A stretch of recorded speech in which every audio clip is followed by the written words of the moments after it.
This is going to be such an exciting interview, and what a pleasure to be joined by Ndalo, the CEO of Ndalo Media. They announced yesterday that they have secured the license to run Elle magazine and Elle decoration media brands.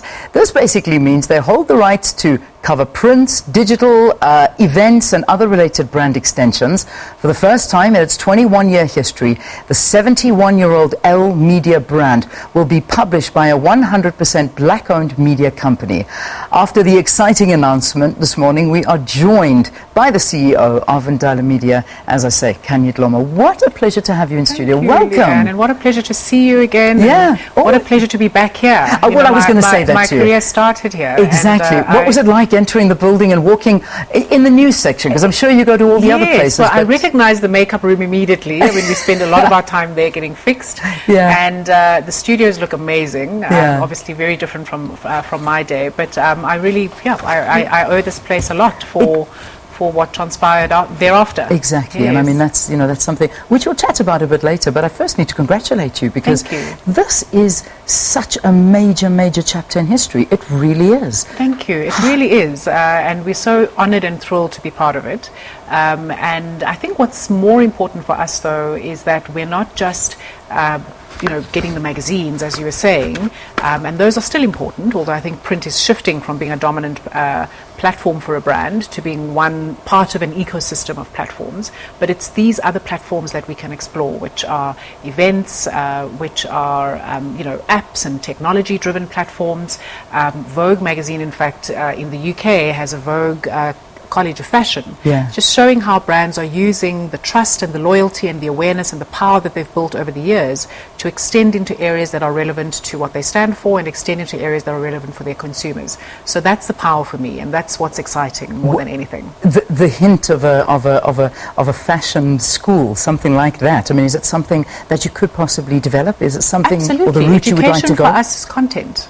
And I think as long as you're producing content, and in our case, as long as it's positively impacting lives, which is our payoff line as Ndalo Media, then it's something we would definitely look at. So it's not necessarily something that's on the cards, but it's just an example of how far a powerful brand can go. And it's really worthwhile to have secured this license. It's actually just so interesting because my first reaction to when you hear something like this, I mean, you talk about Elle magazine, Destiny Man, Elle Decor, I mean, these kind of things, everybody feels that the magazine industry is dying, and it's something that, do people want to invest in it? Do people want to go there? But you seeing the value in it, and I mean, when you have a magazine that is doing exceptionally well, like Destiny and Destiny Man, what is it that you're doing that others are not doing, that we're seeing them being pulled off our shelves at a fast rate? Yeah, print is certainly under pressure, but I think the brands that are surviving are the ones that are really adding value and giving people something that they feel they cannot easily get online or elsewhere, or it takes a lot of time to collate that information, in terms of looking at different sources for that information. So business, entrepreneurship, anything that develops people is still highly valuable content.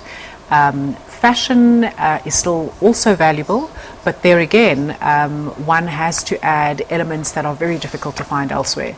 So I see this particular phase in the media industry as really just forcing us as media owners to find true value and to add true value to consumers. And I think that's why our brands have remained stable in a fairly challenging print environment. But also it's because with Destiny and Destiny Man, we've also expanded into print, into digital.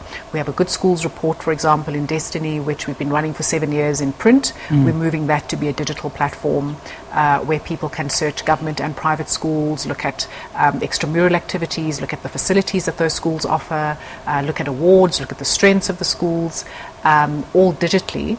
And so, it really just speaks to our commitment to create a proper, useful and compelling ecosystem around our brands, where consumers can tap into a brand anywhere, anytime and anyhow, and be able to drill deep and go into very specialized content if they wish to.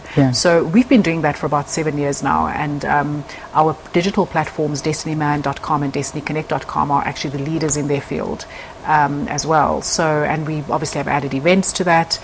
We're due to add an online mentorship platform that speaks to what the Destiny and Destiny Man brands stand for, and we're going to do exactly the same with the Elle and Elle Decoration brands. Fantastic.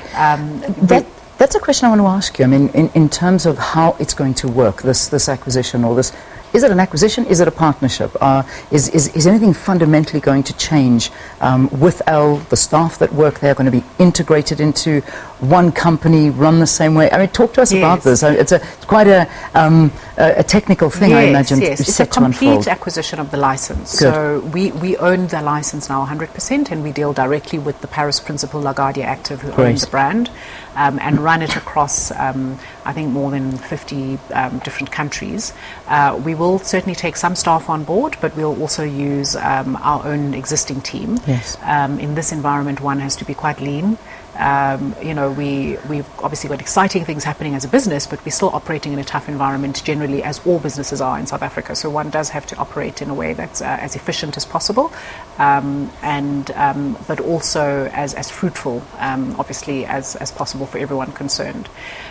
So we will own the brands completely. What will stay is the values of what Elle stands for, and whatever's working. So a key part of what I will be doing now is meeting with the teams, figuring out what's working, because we must keep that or do more of it, and figuring out what's missing, and we'll add to that, but all within that common thread of the Elle values that the brand has stood for many, many years. Fantastic. Let's take a quick break, Kanye. We'll continue this conversation after this. But again, if you've got some questions that you'd like to send through, please do get hold of us, or comments at Morning Live SABC. We'll continue after this.